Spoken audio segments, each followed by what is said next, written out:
you love, covering all things professional wrestling. A show by members of the Busted Open Nation. Welcome to the Nation's Corner. Here are your hosts, the Nation's Corner crew. What is happening, everybody? Welcome to another edition of Nation's Corner. I'm your host, Tony Justice. Of course, I have my usual cast of characters with me today. First and foremost, all the way from over in Monrovia, it is the one, the only Mongrovian Mike. How's it going, brother? You're muted! I'm muted. There we go. I popped my door. There you go, Oh. Lynn. Yeah, Steve, Lynn, you got your laugh for the night. You can go to bed now. Later. Go to bed. Oh, You doing all right, though? You doing all right, you unmuted bastard? Now listen. Can I be blunt, literally? Oh my goodness. As opposed to It's going great. It's going great, man. A lot of things going on in the wrestling world. A lot of stuff Yes, going sir. on. Yes, sir. Yes, sir. And good deal. All the way from South Jersey. You know him. You love him. He may not love you back, but you know him. All the way over there from the corner of Swanson and Ritna. It's the one, the only John in South Jersey. How's it going, bro? what's up? What's going on? Nada. You know, just doing our deal. And of course, we have the one, the only, the great, the powerful, the beautiful Debhausen. How's it going, Deb? What's up? It has been one hell of a week. And Yes, ma'am. I am just ready to relax this weekend and watch some Collision tonight, and then tomorrow JCW in New Jersey and Redemption. That's what I'll be doing. I'm ready. Good deal. Good deal. Well, before we start, Deb, I know you wanted the flow, so All right. the flow is yours, ma'am. Yeah, so obviously, I mean, we're already getting questions in the chat about the big news that happened this weekend, that Pro Wrestling Nation 24/7 is now WWE Radio. It was a shock to many. It has caused a lot of drama, a lot of controversy. Some people are happy with it. Some people are not happy with it. Everybody has different opinions and different perspectives, and everybody's opinions and different perspectives are valid because everybody just has their own, their own thing of stuff that they like and stuff that they're into and stuff that they want to hear. And so because of that, tonight I am going to start a new segment. It might be weekly. We'll see. We'll see what we need to do. This is Deb's Get It Off My Chest. I have had a lot of people tag me on social media, DM me, asking me my thoughts about this. I've had a couple of private conversations with people. It's been a very rough couple days for me in my fandom world personally. So I just have something that I want to get off my chest. I am absolutely aware that there's going to be people that are going to roll their eyes at me and think I'm being dramatic, and that's fine. You don't have to agree with me. You don't have to like what I have to say. But the other night I sat down and I just, trying to process my emotions and feelings, and I typed something up, and I'd like to read that to you guys right now. So when I discovered Busted Open in 2017, I was a casual WWE fan who recently bought a car with SiriusXM and was told by my brother, who sold me the car, that there was a channel that had a pro wrestling talk show. I checked it out, and for the first time, I learned about the world of pro wrestling outside of WWE. I knew nothing about TNA or ROH or Indies or wrestling in other countries. Busted Open opened my eyes to what else was out there. Busted Open was the reason I started using Twitter for wrestling. I remember logging onto the Twitter account that I rarely used and unfollowing random celeb and news pages, following tons of wrestlers. Busted Open was the reason why I became aware of Cody and the Elite and what they were doing leading up to the OG All In. Busted Open was the reason I became so interested in the wrestling world outside of WWE. It excited me. I was all in on AEW from the start because of all that excitement. And Busted Open was the reason. Busted Open made me a diehard wrestling fan, not just an occasional WWE watcher. Busted Open also led me to meet lots of people who also liked tons of other wrestling. Some of them became my friends who I consider to be family. These are the people that I am closest to in this world other than my actual blood family. Over the last 8 or 9 years, I have learned so much about pro wrestling of all kinds and learned more about myself and what kinds of wrestling I prefer to enjoy. The announcement of WWE Radio is not really a shock to me. Like Thanos, it was inevitable. Those that listen to Busted Open regularly know that for some time discussions have been more favorable to WWE and very little talk about anything else. AEW talk was very limited and mostly focused on constructive criticism. Sometimes there would be glimmers of hope that things were maybe turning around, praising a pay-per-view or a good Dynamite, but then the following week, back to the same constructive criticisms. When fans voiced their constructive criticisms to Busted Open, they were ignored, dismissed, labeled as toxic sickos. They were told that After Dark was where Busted Open had AEW talk, and that they should be at least happy that they at least get that 1 hour. It became quite obvious that they were only for WWE fans, and other fans' voices didn't matter. If I was still a WWE fan, obviously I would have a different perspective. But WWE has lost me as a fan, and the product just isn't for me at this point. My interests as a wrestling fan are elsewhere. And again, that's because of Busted Open in the first place. As a very loyal, longtime fan of Busted Open, I'm very happy that Dave has gotten the success that he worked tirelessly for nearly 20 years for and got the ultimate stamp of approval from the largest wrestling company in the history of the sport, as well as the full backing of SiriusXM. But also as a supporter and member of the community, I'm sad, disappointed, and I feel betrayed. I could tell that this was the direction that things were going. I kept listening, hoping that it would change. It didn't, and now it won't. To be honest, I feel like a part of me has died. It may seem silly and stupid to some, but the community that Busted Open built is changed. The last 7 years of my life have been very transformative for me as a person, and I feel like a chapter of my life is over, and whatever comes next will be different. I don't know what to do going forward. I still want to support the people that have meant so much to me, and I'm happy for their accomplishments and how far they've come. But the content has become less compelling to me as a fan. People claim things won't change, but they will. Big business always wins and destroys whatever it's in its path. That's all I have to say. Well, Deb, thank you for sharing that. And I know, this news, it caused a lot of, positive and negative on social media. And we won't get into all that on this show. I think you could describe it as a shitstorm. But the underlying thing that we all agree on is that Dave is our friend. Bully and the guys, Mark, Tommy, I consider them all friends, and I know you all do as well. Mm-hmm. And we're very happy. We're very happy for them and what they have achieved.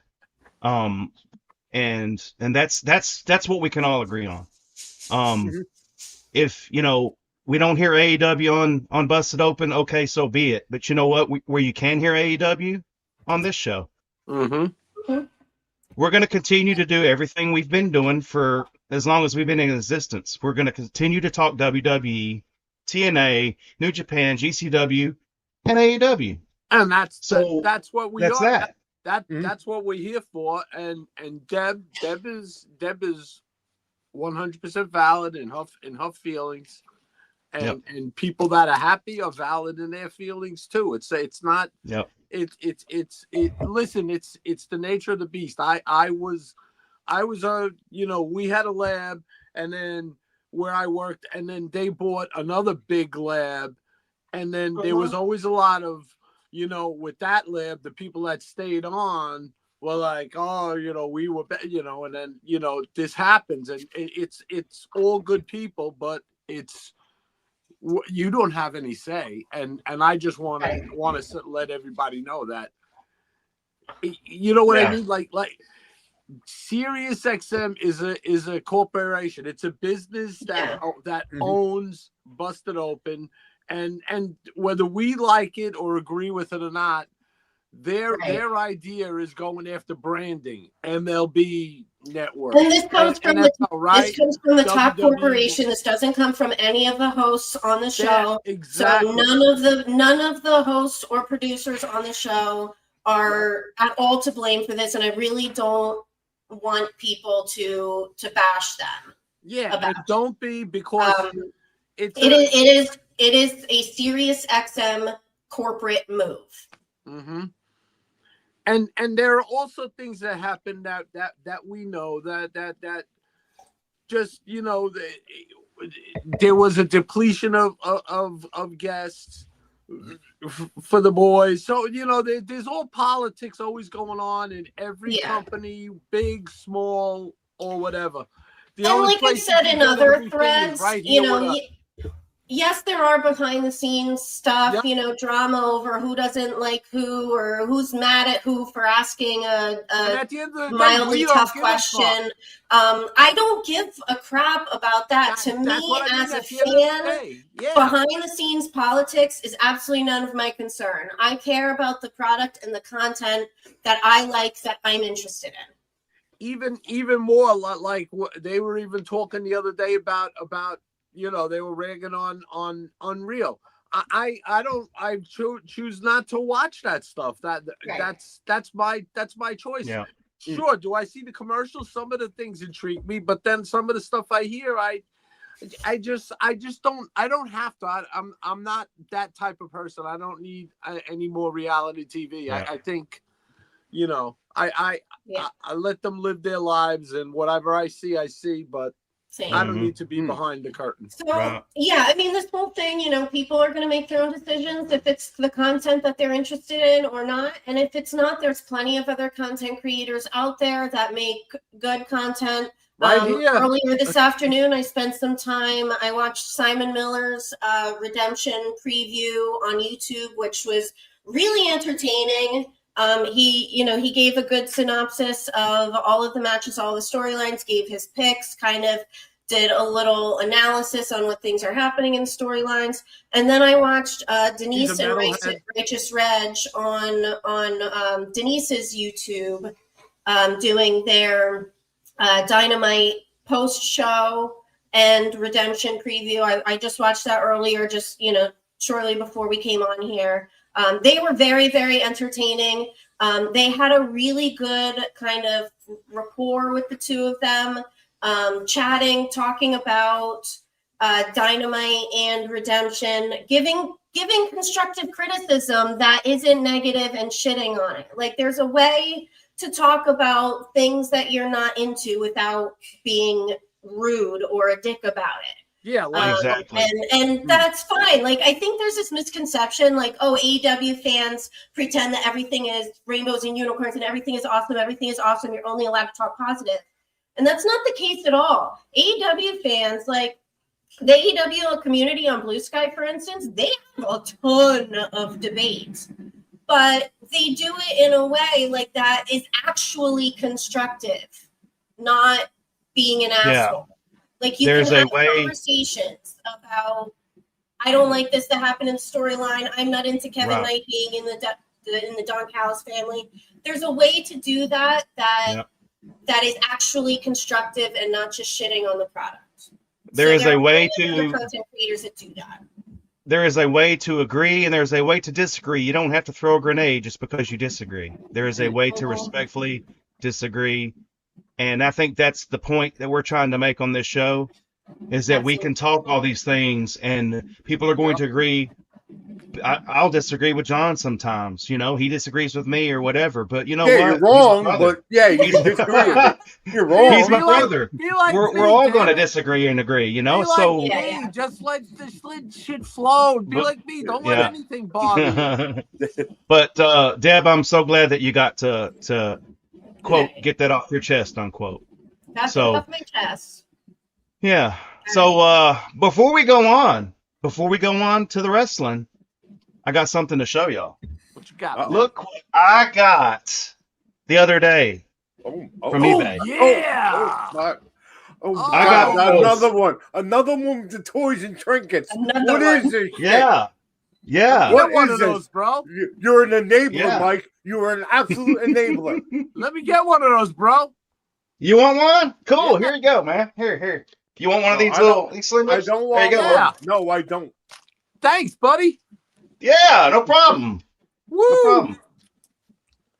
We can't All get right, proper so- production, but we got teleportation. All right. Yeah. All right. I was hungry too. Whatever. Now I don't gotta wait. God, they give me heartburn, or I would. I'd ask for one too. Yeah. But I wouldn't be Oh, able to yeah. There you do go, the bro. show. Snap in. Yes. Snap in. All right. So to steal a line from Cody, what do you want to talk about? Well, I'm kind of glad that Deb brought up about all this other content out there for AEW and stuff. And my only caveat to all that is I'm glad you saw them and were able to enjoy them, Deb, because you haven't heard our preview and breakdown of Redemption that's happening tomorrow yet. So therefore, that was a nice warm up. Get ready for the main event when we get to it. You're welcome. Nice. Yes. Real quick before we actually do get into Redemption or whatever else, there is, we like to shout out, whatever GCW stuff is happening over the weekends. So we have JCW tomorrow at the Mecca in Richfield Park. I see what they did there. Versus what? I see what they did there. Mm-hmm. Yeah. You like that? In Charles our Mason house. versus Bear Bronson is I will definitely be in my recliner watching. That's must see. Absolutely. And for those not familiar with JCW, I'll keep it real quick. Everybody is, or you should be familiar, especially if you're a fan of this show, which obviously you are if you're watching us. We are big fans of GCW, and this is, I want to say, it's GCW's kind of indie show. They're smaller shows usually, not as well-known GCW talent, although a ton of GCW talent is always on it, and this one is no different. They run out of the Mecca in Richfield Park, New Jersey, which is one of the original homes of GCW before they went on their tear of trying to do all 50 states, which now they're at number 40 coming up. Yeah. Everybody wants to be A-Town status. So Not everybody can though. well, hey, it's a tough, some of us have been doing it a minute. Yes, I'm looking at you, Philly. We are still the top of the charts. Listen, I don't make the rules. I don't make the rankings. It just is what it is. Philly absolutely rules everybody else. All it is, rest of you could suck it. You're in second place. That's it. Yeah. But JCW, they have this show, and then they have I think 3 more shows, all at the Mecca, running through the rest of the year, and they're always really good shows, just because GCW does a real good job, and especially with JCW, they thread they don't have weekly television like the big brands do, so their pay-per-views, quote unquote, are their continuation of their stories. So they always do a great job, as JCW does as well. They've had a hell of a feud building between the main event, perceived main event anyway, of Bear Bronson versus Charles Mason for the JCW title. And if you are so inclined, you can go back through social media or even YouTube clips and figure out what are you doing? Why are you showing toys? Why? What? Yeah. Tony's breaking the fourth wall. Yeah. Yeah. Dirty made that little Coy and Vance comment that I had to. Oh, okay. Oh. Okay. Ooh. Anyway, How dare you interrupt me, sir? How dare you? I was not. I didn't No, say nothing. you. No, dirty. I'm usually the guy I that got the takes the button, show off and the rails. don't make me use it. You'll be sitting in the dark, wondering what happened. Don't make me. Oh boy. Anyway, Please continue, sir. Please continue, sir. Excuse me. Anyway, absolutely check out JCW. They're free on YouTube, on GCW's YouTube channel. They're not on Triller. Plus, like the JCW show, or GCW shows are. So if you are in the mood to watch them good, RASSLIN tomorrow, absolutely check it out. That's wrestling. That's wrestling. See, okay. Shout out Side Jay note. Hood. Shout out Jay Hood. Shout out to Jay Hood and Justin LeBar, because even with all this stuff going on, even if they're only talking about WWE, which I don't even watch and don't even really care about conversations about, I cannot miss Jay Hood and Justin LeBar on a Sunday morning. I can't quit that. The Sunday show has definitely become must listen. I think that all of the hosts are going to do their best to not isolate anyone who is upset. I'm not talking about people that are, going crazy, but legit fans like you, being upset and and that's that, because I can't miss Sunday Confessional. It's still going to go off the rails. I mean, how many times were they supposed to talk about Raw or whatever, and you didn't hear nothing about it? But I understand exactly what you mean. We have to cleanse our wrestling souls, which we do every Sunday. Exactly. I think each host in their own way is going to go, above and beyond to. We'll see. We'll see. When we support them, that they're in their situation. Anyway, and you know what? Back it's into their popularity. That's what made it. I mean, let's face it. We all that MFers need Jesus. We're a bunch of damn godless heathens. So we all the help some of us, get. anyway. Some of us. I am. All right, moving on. Yeah, let's discuss some topics of the week. I know that last night, I of course I didn't get to see SmackDown. I'm guilty. But I did see that, or I did hear that Gunther and Nick Aldis had a confrontation last night. Not to steal I am ready to see that. Yeah, not to steal Mike's thunder, but it became quite the brouhaha. Yes. Dare I say a skirmish? Yeah. They had a face-to-face. A ruckus? Definitely a ruckus. Absolutely. They brought them up. Well, yes. I can describe the ruckus if you allow me. They had a face-to-face last night for the contract signing. Of course, Gunther now versus Nick Aldis, as announced by Triple H last week during the kickoff show. Nick Aldis versus Gunther in a match. And everybody's like, oh, cool. The general manager is going to wrestle. Folks, for the last time.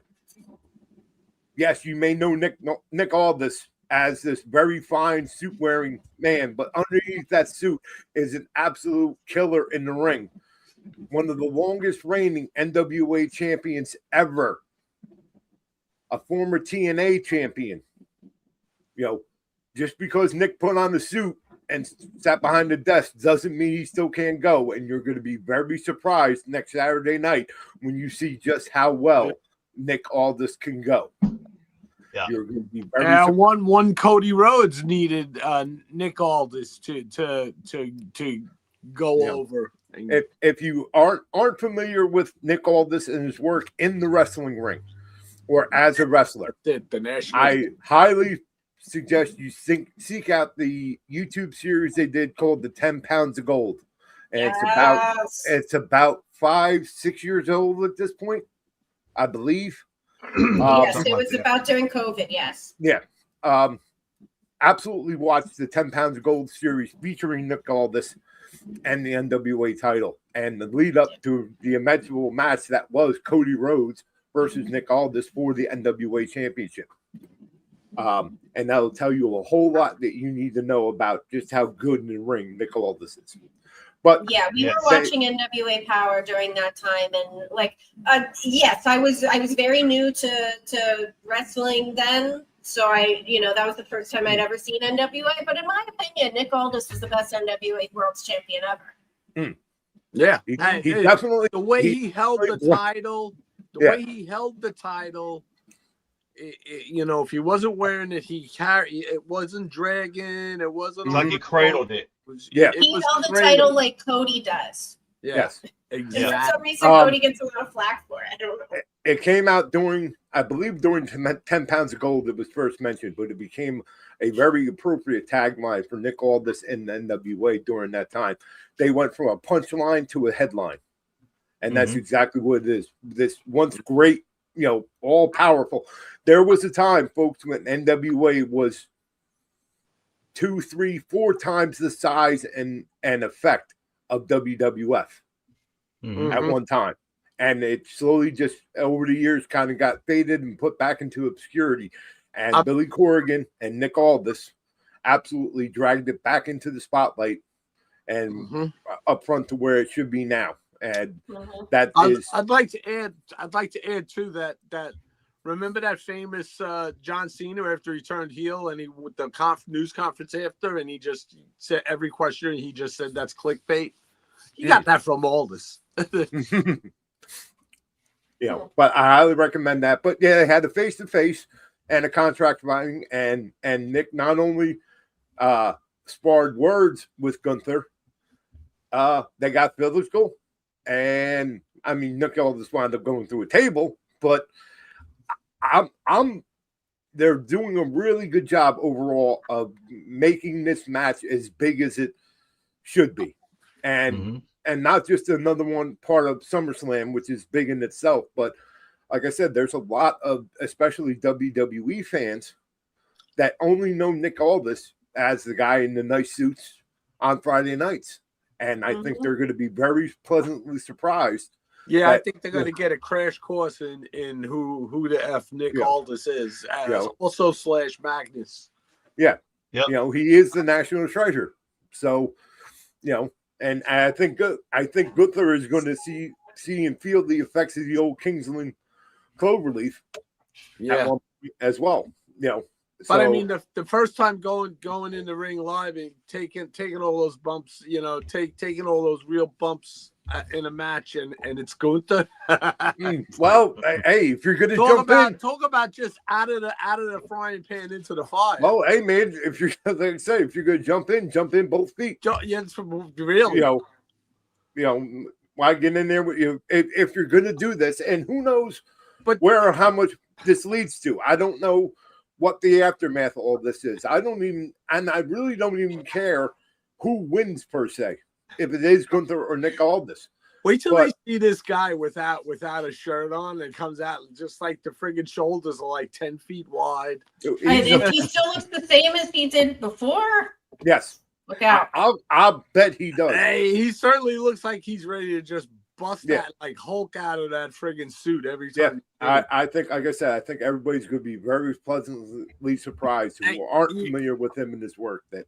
Remember when Hawk used to have the leather, and he would just flex his neck and then pop the collar. That's what I expect. Like if he just like if all this sneeze, like he's like, hopefully he's like Vince McMahon, he doesn't sneeze.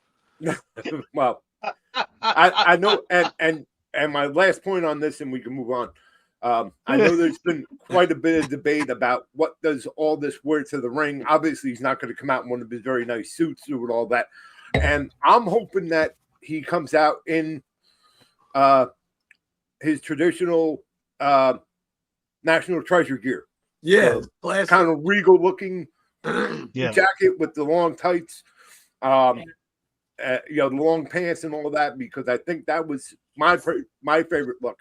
The Magnet look was okay because it was still him, but I much prefer the National Treasure look, and I hope that's how he comes out. No, he's definitely going to be a variation of that because that was his I'm sure favorite. I don't think he likes to even talk think about the Magnus era. Yeah. But And then, no, go ahead.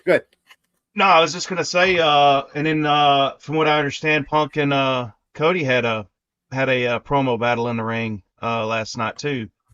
I saw an excerpt of that. Like I said, I didn't get to watch last night because I was away.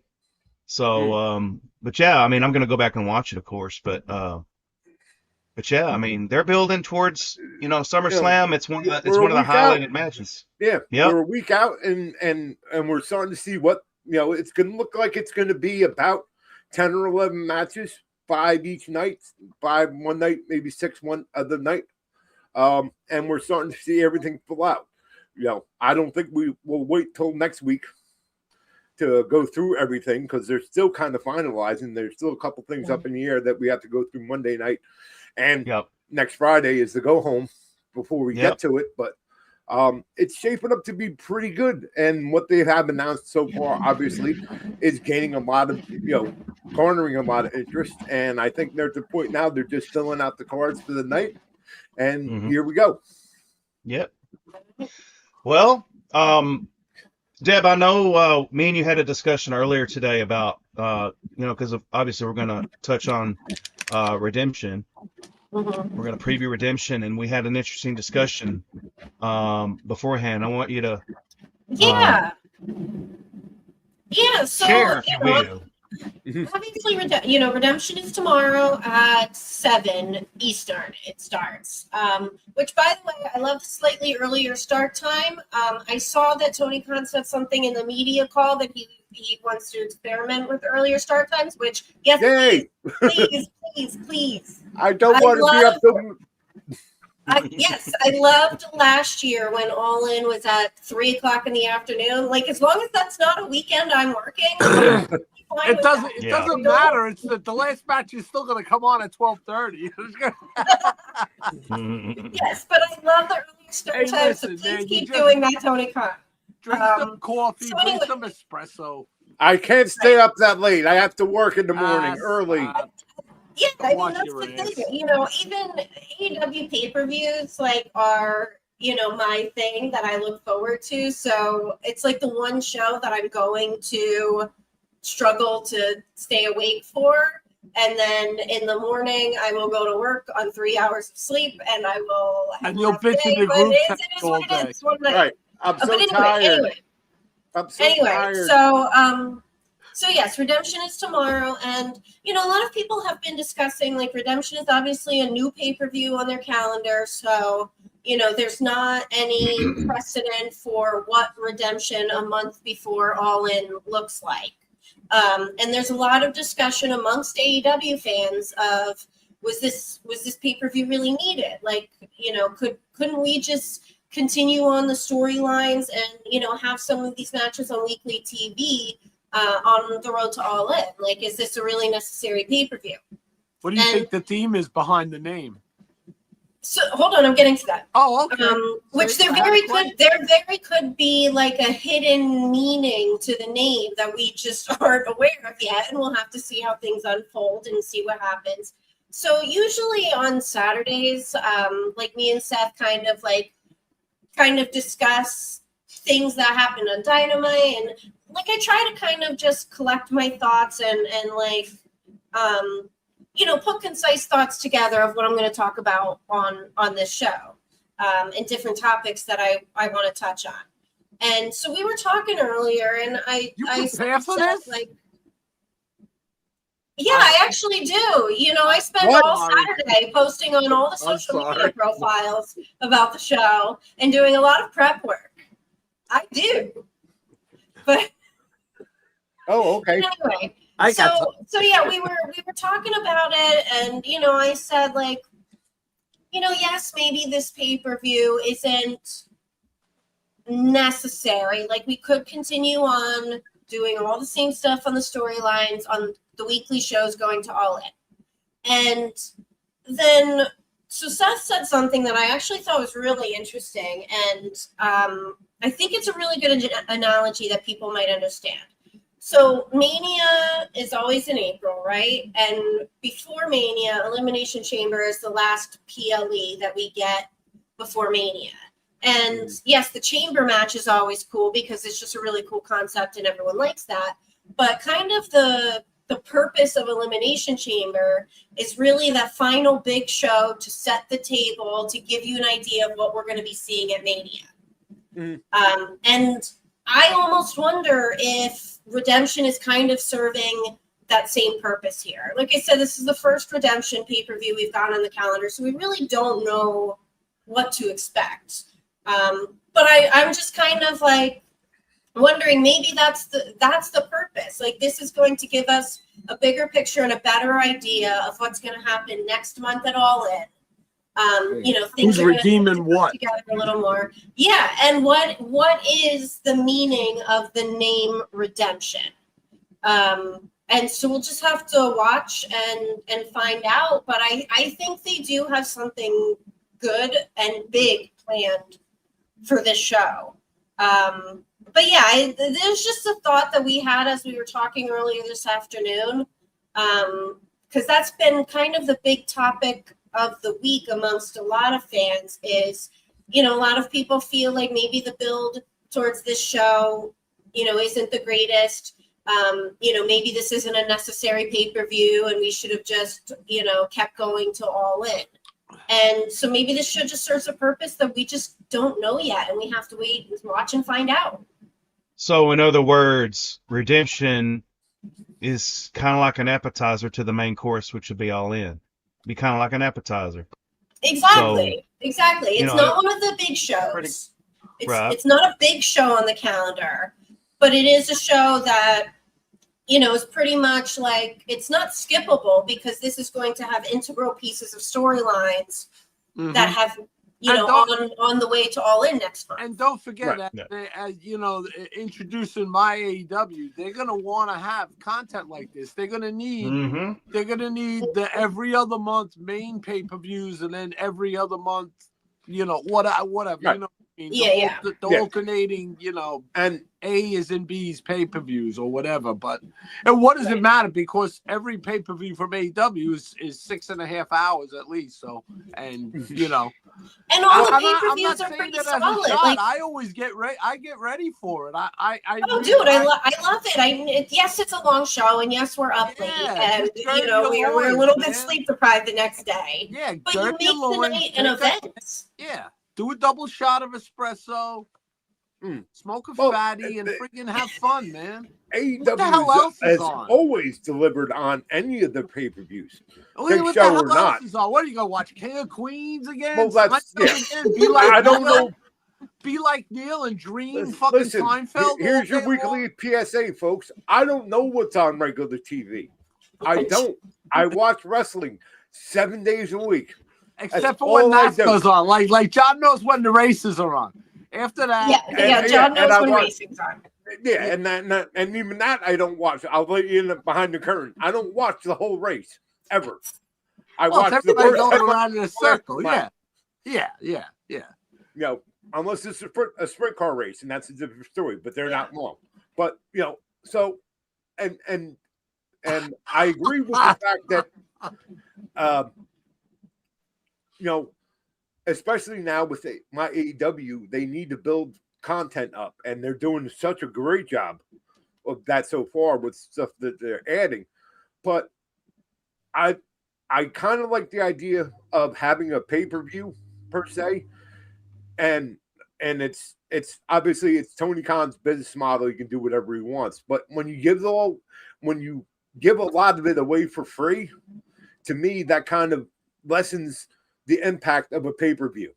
They've always kind of built themselves on a model of we do weekly shows to develop and build stories and characters to a pay-per-view.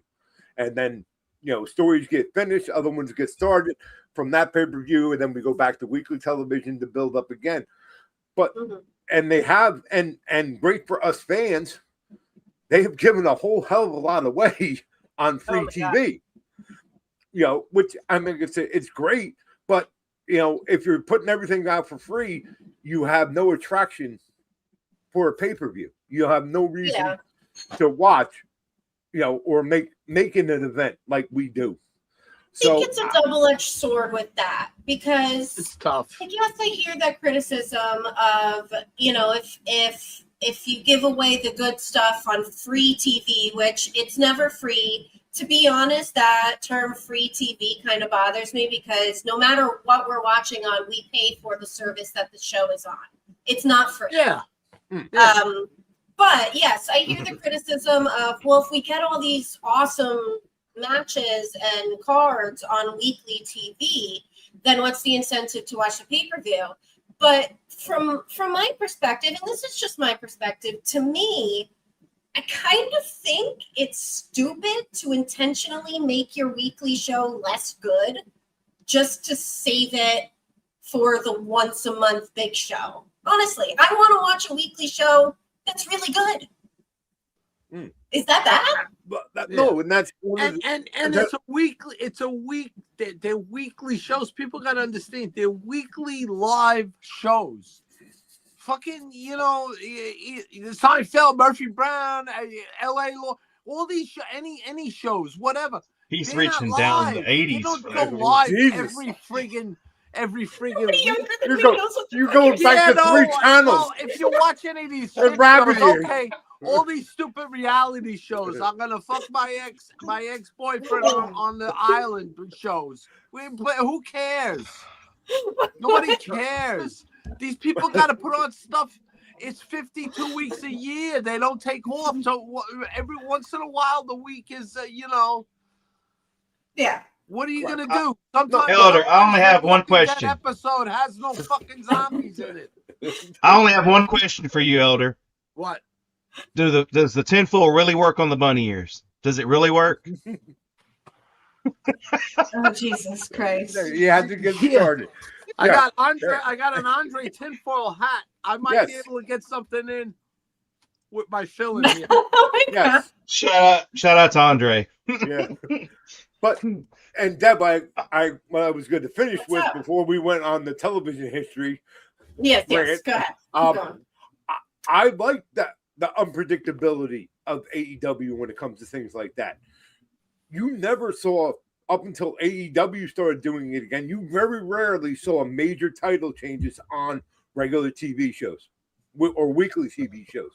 So Yeah. I like the idea that tuning into a Dynamite or a Collision, yes, you kind of know what might happen, but they may throw a curveball at you. Hey, it got it got us to watch Darby every week because he's a car crash. So it's like we knew we're like, okay, this he's not gonna hold it long because he's just killing himself. And week by week he was getting, he was more. Yeah. He's getting more shit whipped, and he's here for a good time, not a long time. And God bless him, man. He just doesn't stay. Keeps going. But all right, so let's actually get into the card here. People are getting anxious. am I picking or are you picking? Go ahead, John. I kind of put them in somewhat of an order. So if you want to just go in order, the graphics that are in there, that's fine. Or if you want to bounce around, whatever you want.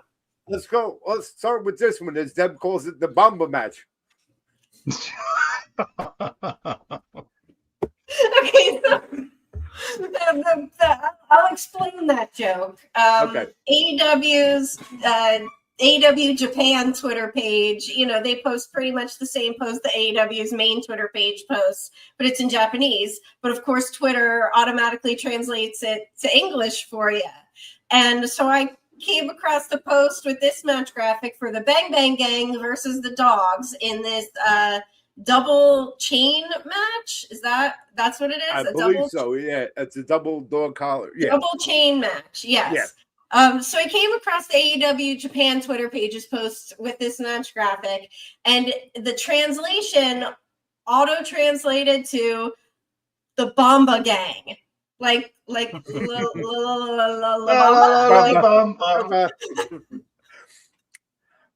anyway, that's the joke. But yes, oh my God, this match. So I went through and did my picks earlier. I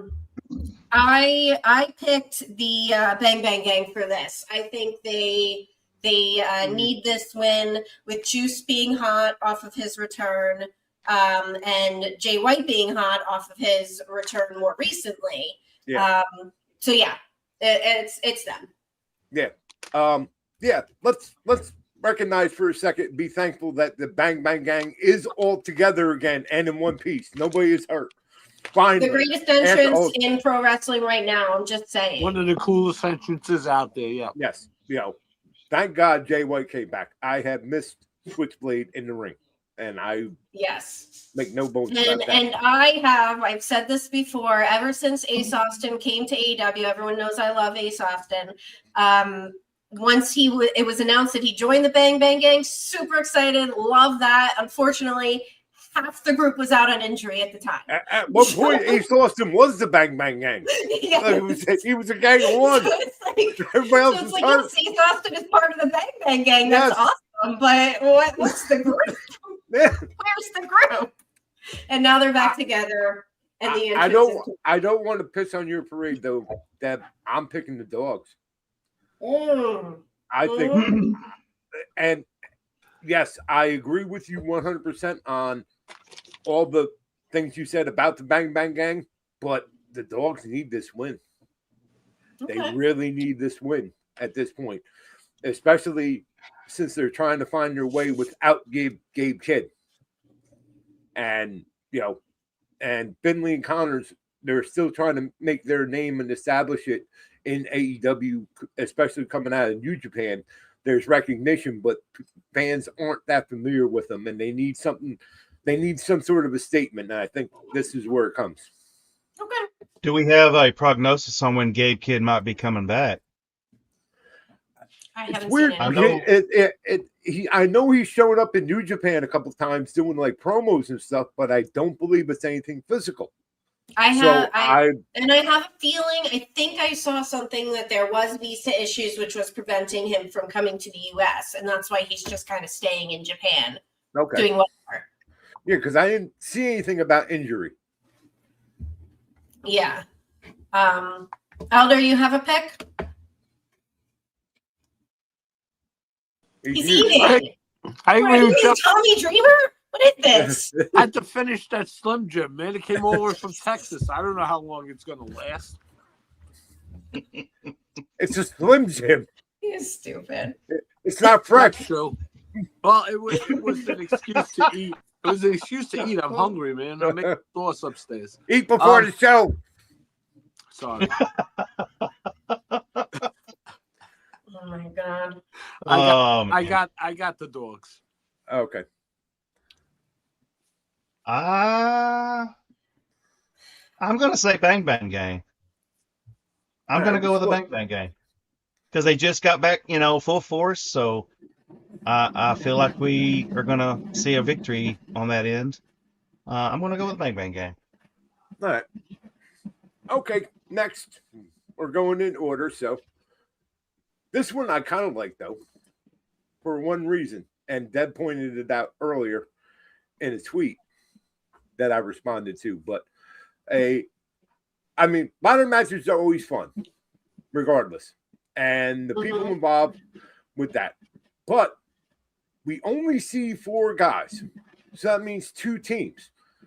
But they're saying a 6-way ladder match, so that means there's another team to be in this.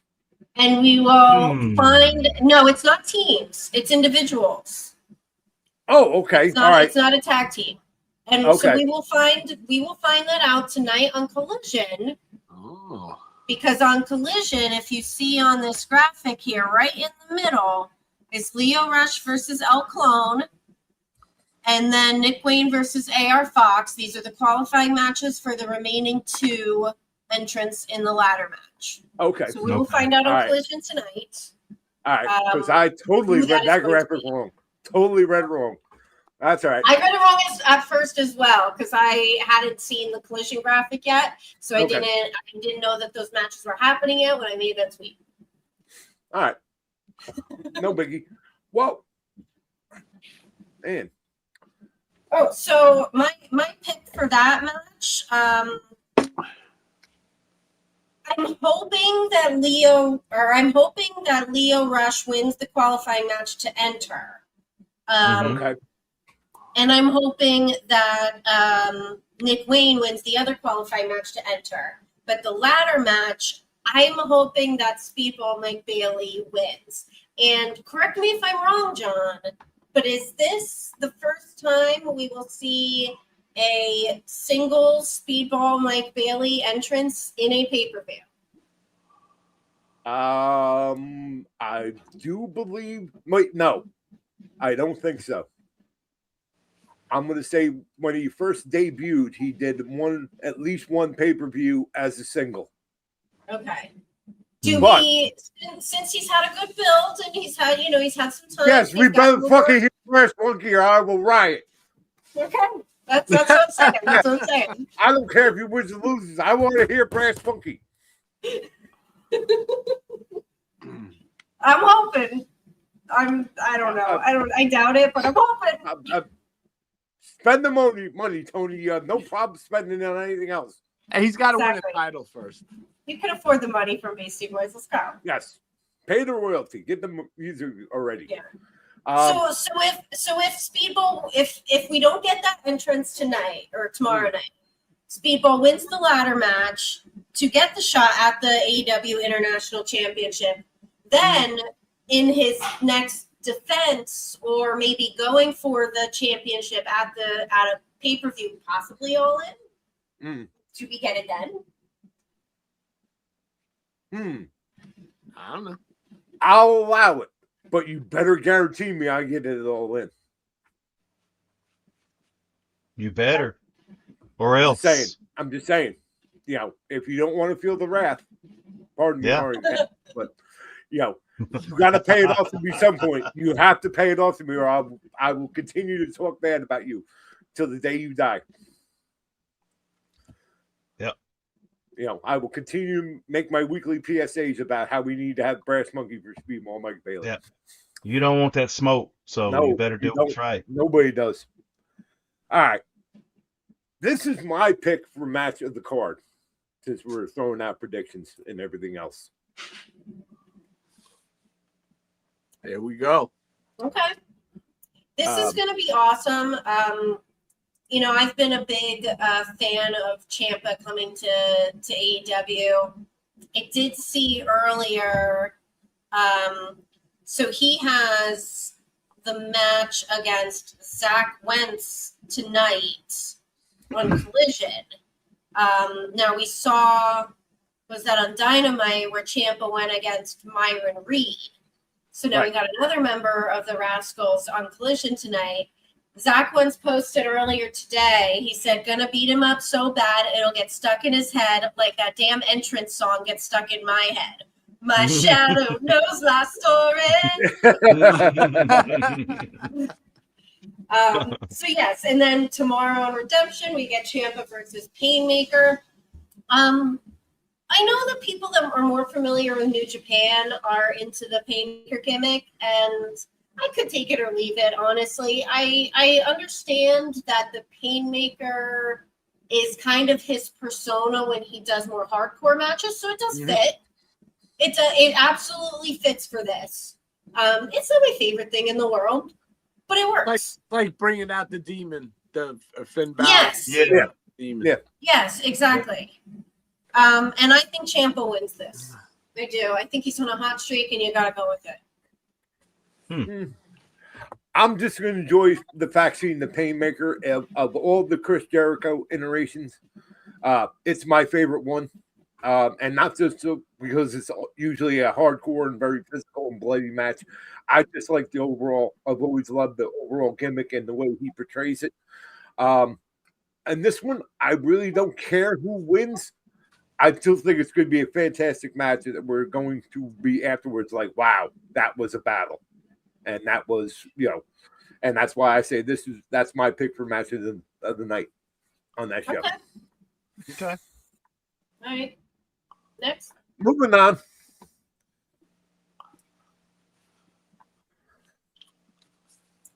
Ooh. Oh. This is difficult for me. On my little graphic that I circled earlier, I picked the Bucks to win this, and honestly, I'm not sure why I picked the Bucks. I think this is an instance of, AEW likes doing cool tag team matches, and this is going to be a cool tag team match. It's a classic Tony Khan matchmaker match. Yeah. A dream match, what if? And obviously there's a bigger story, of course, with Mox and Ospreay outside of this match. That I don't think there's a big story going on. Yeah. And I don't think they're going to do anything to change or jeopardize the trajectory that path is on with this match or anything like that. Ever since the resurgence of the Young Bucks as faces, they've been on kind of a hot streak, but they're also at that point where they're starting to be the elder statesmen. Let's face it, the Young Bucks aren't that young anymore. So, right. and they're to the point where they can absolutely make talent in a match. Not that Mox and Ospreay need it, but this is a fun match that is a what if. What if we had this tag? And there's no real stakes on it. There's obviously, like I said, there's a bigger story with Mox and Ospreay outside of this match. It's going to be fun. It's going to have all the hallmarks of a good Young Bucks match. And Mox and Ospreay seem to work very well together in previous tag teams that they've done. So it's just one of them sit back and enjoy. So I do wonder, with the ongoing story and the bigger picture that's happening with Mox and Ospreay heading to All In, I wonder if this match with the Young Bucks that may seem like just a random match or whatever, I wonder if something's going to happen that's going to serve a purpose in the storyline between Mox and Ospreay that makes it more interesting since we have a month to All In. Well, right. And I thought about that as well, Deb. And my only thing I can come up with is obviously there's a connection between the Young Bucks and your current AEW Men's Champion, Kenny Omega. Yeah. Which now we're on the path that Ospreay is going to be facing Kenny Omega at All In. So can that tie into it somehow? Yeah. Who knows? We'll have to tune in and find out. Like I said before, I did watch Simon Miller's little kind of preview discussion on it. I honestly can't remember exactly what he said, but check it out because he had an interesting opinion on the dynamic going on between Mox and Ospreay and Kenny Omega. And I think he's kind of really good at kind of giving that analysis and trying to piece things together. I'm going to go out on a limb and say this match is not going to end in a pinfall. It's going to end in something because of that. I mean. Okay. All right. Okay. Tony?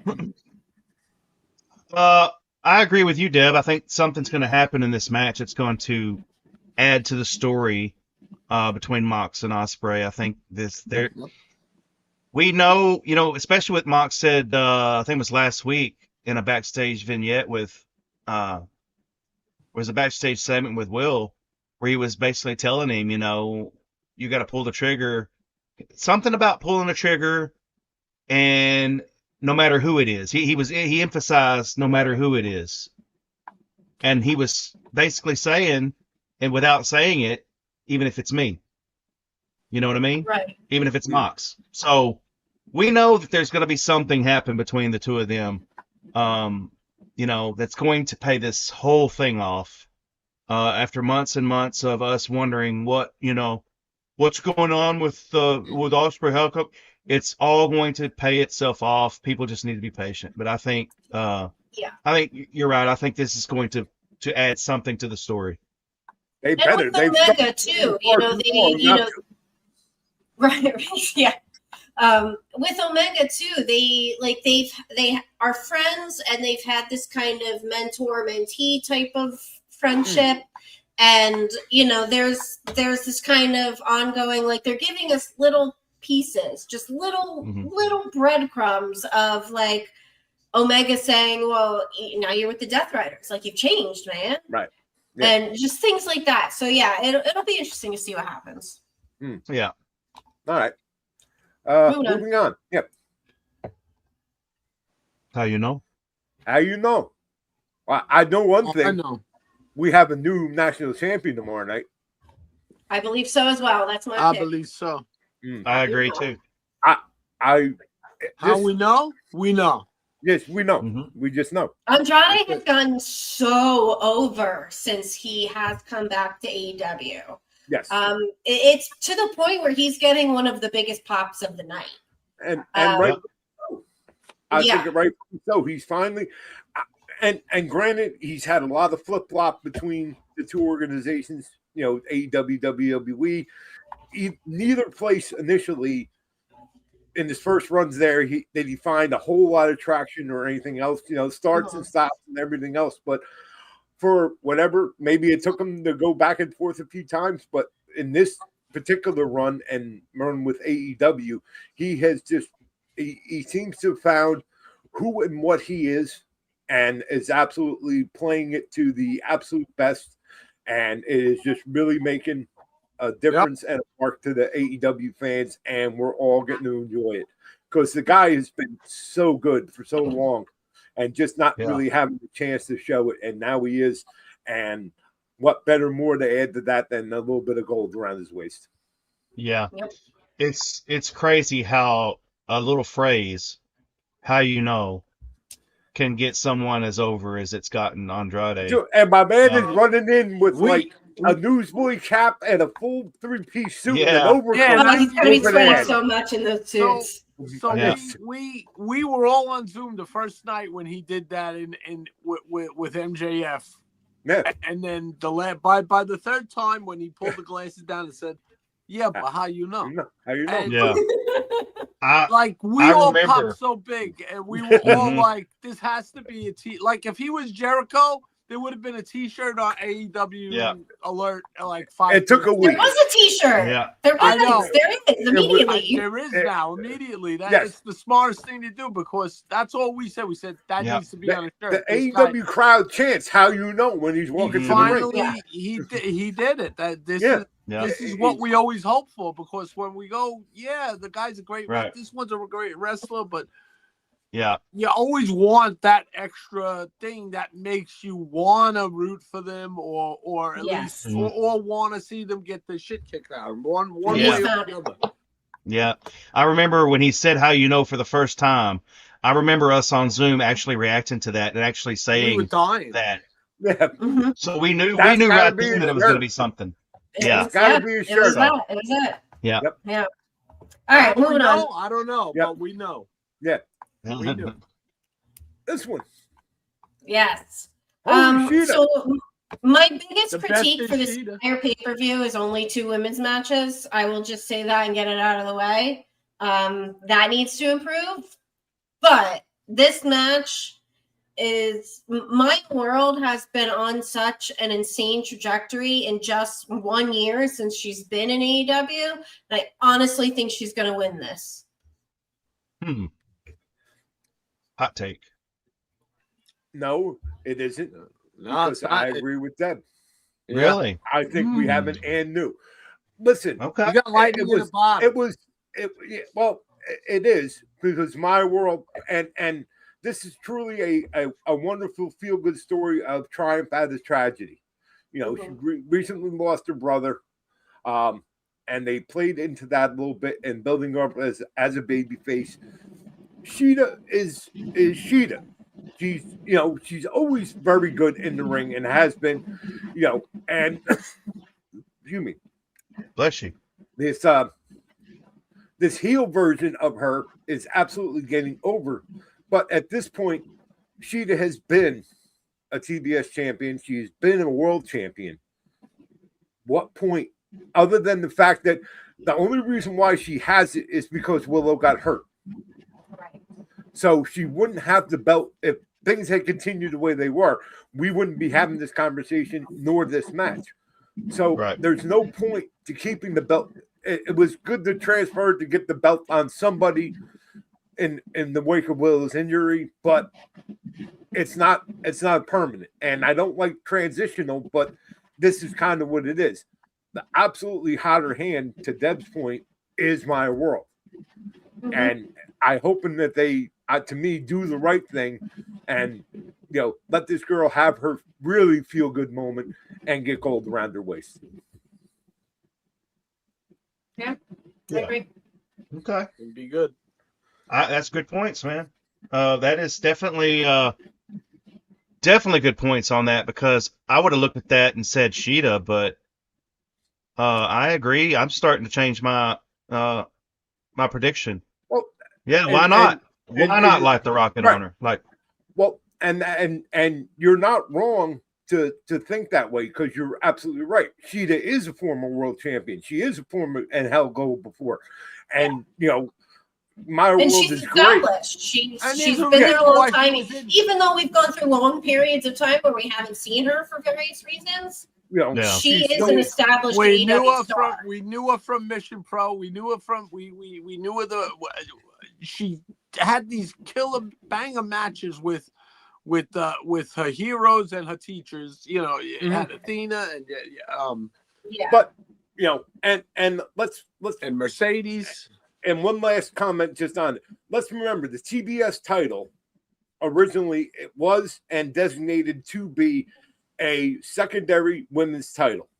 It's not the world title, and it's more like a stepping stone to the world title. And if you're talking about and AEW is almost as guilty as WWE is after a while, you get sick of seeing the same names and the same matches and everything else. Why not in a quote unquote throwaway pay-per-view or something leading to a bigger pay-per-view? Why not throw something in the mix to really change things up? You can always switch it back and all in. There's always talk about taking a chance on one of the young stars and giving them an opportunity to sink or swim. This is the perfect opportunity. Here you go.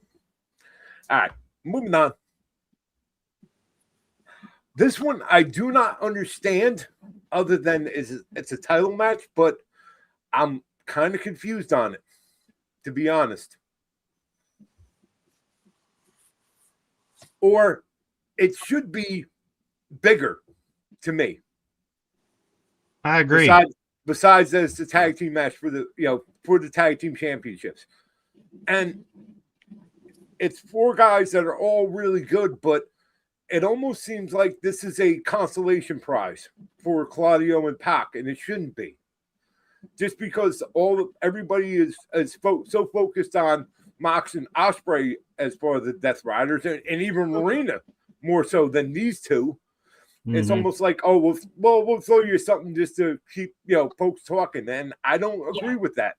I don't agree with that, and it's not even the match for the sake of a match, because the titles are on the line, and you want to tell me that this is the best tag teams that they can come up with to face Cope and Cage? I agree. It's going to be great because all 4 of them are excellent. It's going to be a great match, but I totally agree with you. All right. I do think where's my hold on, let me pull up my graphic. Regardless, though, Cage and Cope to win that, just obviously. Yeah, they retain, and even that's kind of predictable, because we're not and this is why I say this match should be bigger. It should be, but we're not waiting for this. We're waiting for Cope and Christian to take on FTR again. We're waiting for what's going to happen at All In. Yeah, And we're waiting for a certain other tag team to possibly be inserted in the potential ladder match at All In. Who? Yeah. I can't do the high pitch. I can't do the high pitch part. So. All right. Moving on. Moving on up. Again, this graphic dude, they kill it. I wish they had all the graphics like this, but this is really freaking cool. It's awesome. This is my match of the night. And I like when match they of the do. night. This is gonna steal the fucking show. Well, if you've been paying attention to social media, it's kind of already started, Yes. courtesy of San Diego Comic-Con. Yeah. That part. You know, There was talking a about brouhaha yeah, happening there was at a San bit of- Diego Comic-Con. the bit of a ruckus, if you will. And I'm really glad that AEW did like that kind of a graphic and that cool. And this isn't the main event. It's a title match, but it's not the main event. And they're spotlighting in this match because they know what we know. It's going to be, a really good match. Yeah. And I tossed between the Ciampa Painmaker and this one for my match of the night. So I'm kind of agreeing with Deb to a point. And I think Fletcher retains. I think so too. I mean, agree he with just that. won it back. The Mhm. placement is perfect in his jacket. Yes. The screaming. Well, you have to remember, not too long ago, the first time that Kyle Fletcher won the TNT title, we were talking about how his star was absolutely on the rise and going on to bigger and better things. Yes. And, things happen, injury, blah, blah, blah. It's kind of backed off a little bit. But now I do believe that if he's going to go anywhere with this run, it's going to lead to bigger and better things once the title picture post All In has been figured out. Yes. That's his next destination. So I think this is the time that they're really stepping on the gas with Kyle, and rightfully so. Agreed. Yeah. All right. Yep. Moving on. What next? Tekla. My girl. Oh All right. Oh, Two of my girls, but love them both. Okay, so the face-to-face that they had on Dynamite with Mick Foley was absolutely freaking incredible. It was probably the best, live, not backstage segment, but live out in front of the crowd, promo battle. Yeah, the top of the women ring. that I remember seeing recently. Mick has been such a great addition. I know, he's only been on a couple times, but every single time that he's on, the role that he plays has been absolutely perfect. Did you see him backstage with Willow getting her ear stitched up from Tekla? Oh no, I didn't see that. I'll have to check that out. There's backstage footage, and Mick is there with Willow, just hanging out with her, all hardcore, being with her, getting the stitches. Okay. She's just smiling as usual. Mm-hmm. I know I would. So I honestly, my pick is even though Tekla is a freaking amazing champion and she has this screen presence that is just unlike so many other people, I think Willow's winning this because I think the story is then Willow versus Mercedes at All In. That's where the story is. They have history. There's a story there that goes back several years. Mm-hmm. So I think that's what we're getting for All In. So Willow's winning tomorrow night. Mm. Well, I disagree. I think we're going into All In with Tekla and Mercedes. And Mercedes, again, this is one of them. It doesn't matter what happens tomorrow night. The bigger story is what happens at All In. I don't discount your point, Deb. It's excellent. It all makes sense. But for some reason, Tekla still has the hot hand. Willow is an established name, and of course, everybody loves her and wants to see her have a belt and a title, especially since she had to relinquish hers, and now she's back from injury. But Tekla is still the hot hand right now. That may change, but right now I think they're going to go with the hot hand and what perceivably could be the hotter match going into All In. And honestly, I'd be okay either way because, like I said, the Willow has the story with Mercedes, but Tekla is just freaking incredible every single show. Yeah. No, Yeah. it's one of them ones to sit back and watch and enjoy. It's going to be fun to watch. I think Tekla is must watch and must listen because she does commentary, and the thing she says on commentary is must listen. I think Always she gotta is give her highly a drink. entertaining. She's Yes. highly entertaining. She's been the most highly entertaining women's champion I think AEW has ever had. Yes. So Why? Because I I said think it was I a ring agree. full of dumb bitches. Yes. I agree with Deb though that the story with Willow and Mercedes is a story. There is history. I think it deserves to be told. But I will agree with John. I think it's going to be Tekla and Mercedes at All In. Okay. And quite simply, just because there's a T-shirt that proves it.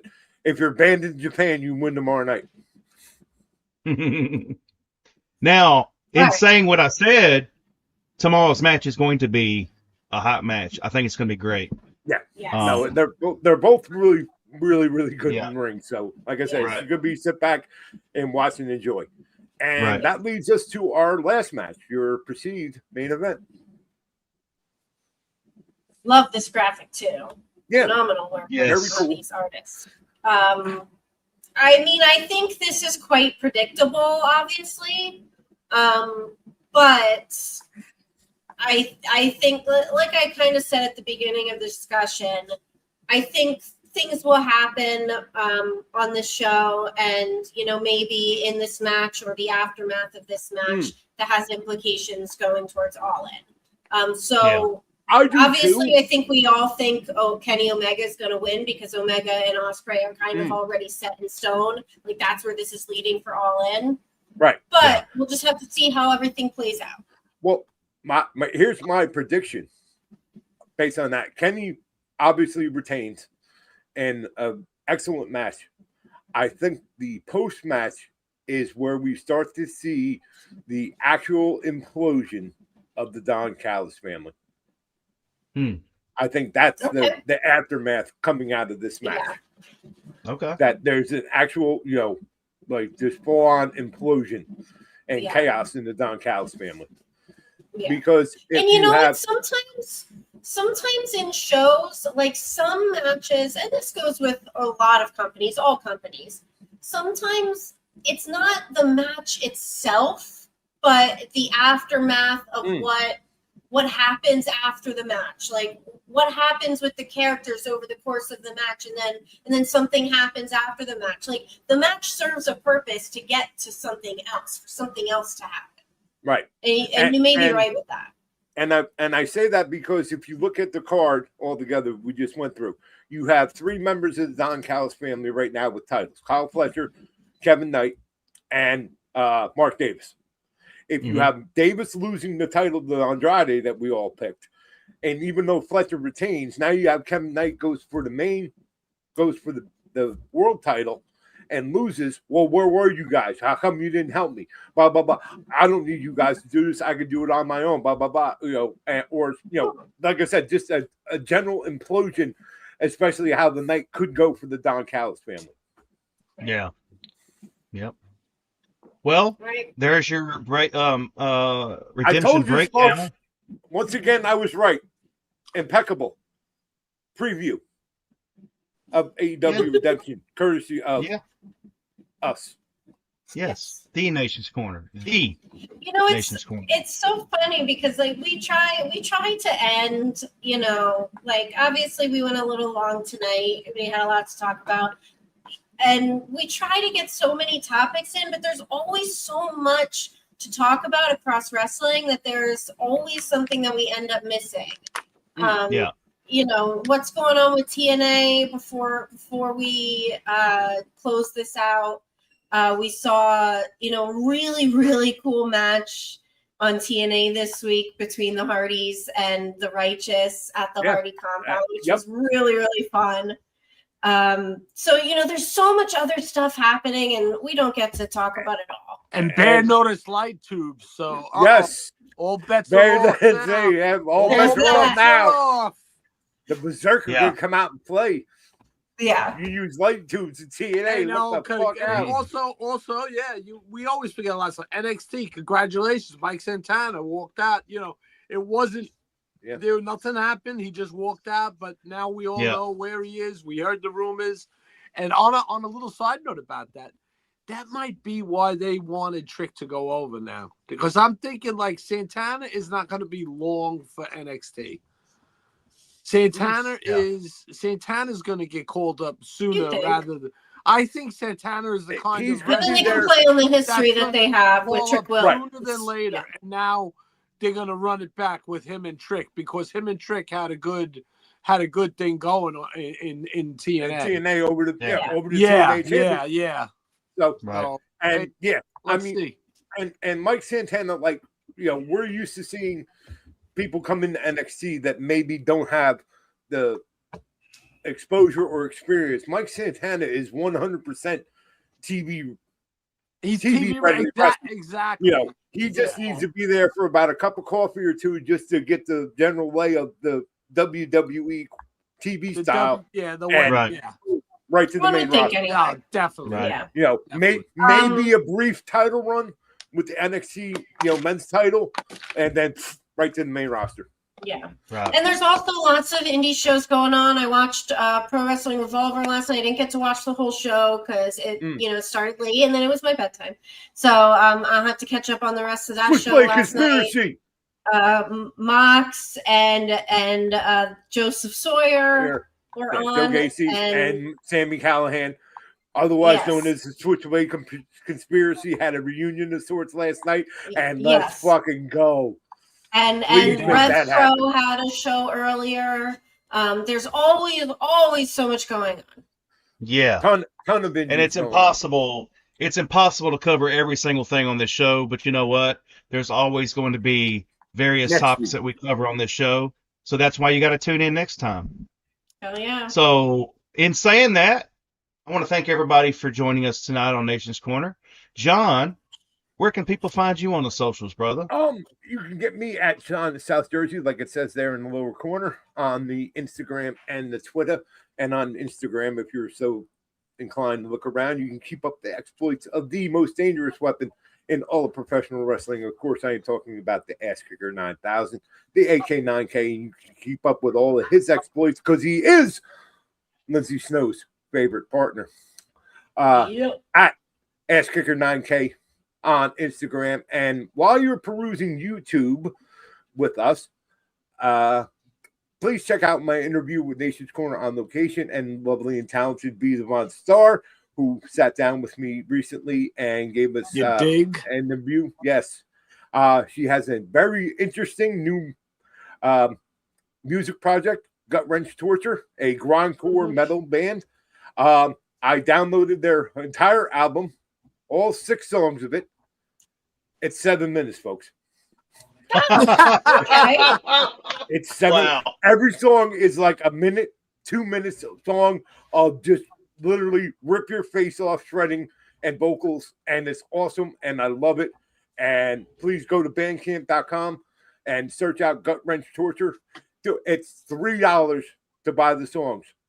Do what I did. All right. Pay $5 and enjoy it. If you need to get your blood pumping like real quick, put on one of these songs. And knowing Vita as well as I do, or if you ever talked to her or spoke to her, to listen to her sing these vocals and do this, you're like, who is this person and who possessed her to bring out this voice? It's unbelievable. I cannot say enough good things about it. Nice. Yes, it was a good interview. So yes, everybody check that out on our YouTube right here as well. Yeah, cool.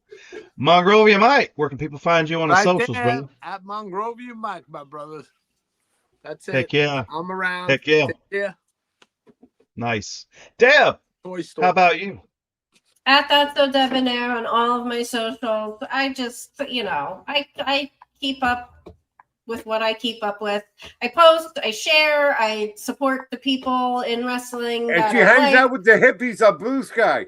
She stalks Bear and Gabby. I do not. And Ace Austin. Allegations.